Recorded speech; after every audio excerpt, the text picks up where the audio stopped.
It's not as pretty a day as it was earlier when the sun was shining, but as a way of bringing the State of the School 2016 to an end, I'm going to now take a walk up the hill. I call it the Healing Hill, so I'll show you a little bit partway up. That clearly is a lot of pallets, but I'm not that worried about it. I can build with most of them, and the ones I can't build with, I can burn as firewood. I'm going to build at least two fireplaces, I guess I'll call them, in which I can burn entire pallets without having to saw them up at all. Alright, we're going to head on up. More of the pallets. As I say, it looks like a lot of pallets, but I actually want to get more. I have no worry, and I have still not paid anything for any pallet. But I may start. I may start paying $1 a piece or $1.50 a piece for pallets, if they're good pallets.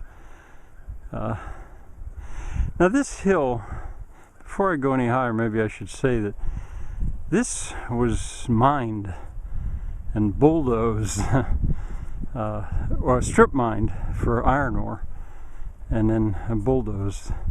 And why I made the lane, I'll call it the way I did, was because that had once been a strip mine that was then bulldozed shut. So it's all full of rubble and stuff. It drains as well as any spot. My cows are old pets. I stopped here though. That's not so old a one, but she was injured by a big old red cow I had. I stopped here though to show you this ditch. I can fill this with water in the spring. It rings the entire hilltop. I'm standing at what I call the moot point. That's a pun really, but somewhere under my feet there's an iron peg or steel peg driven in to mark the point, which I've determined is the highest spot on this hill. Although that was a little complicated to do.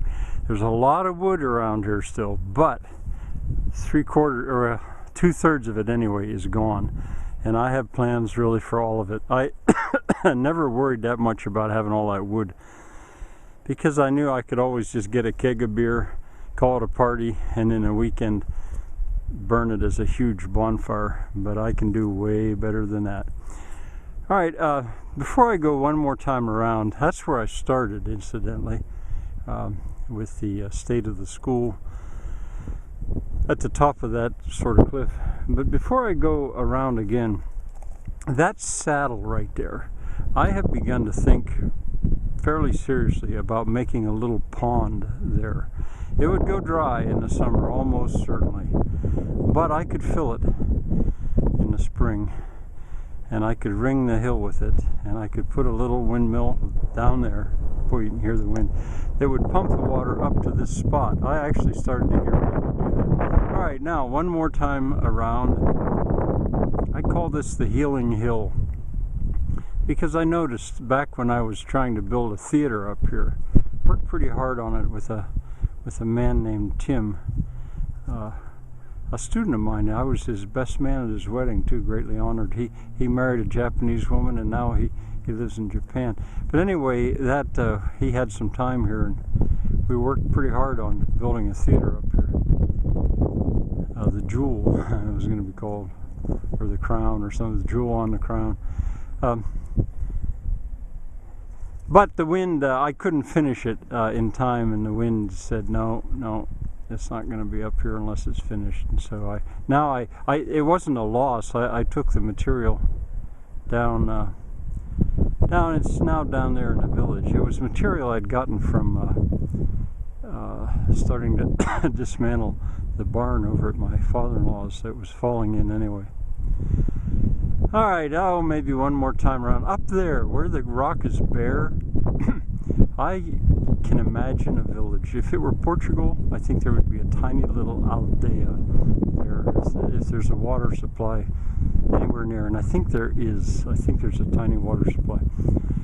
All right, one more time around, I guess. Why not?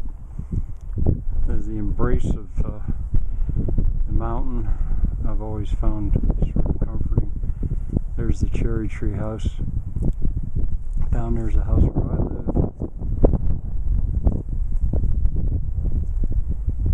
This was once the scene of very much activity. Cleared probably 200-300 yards further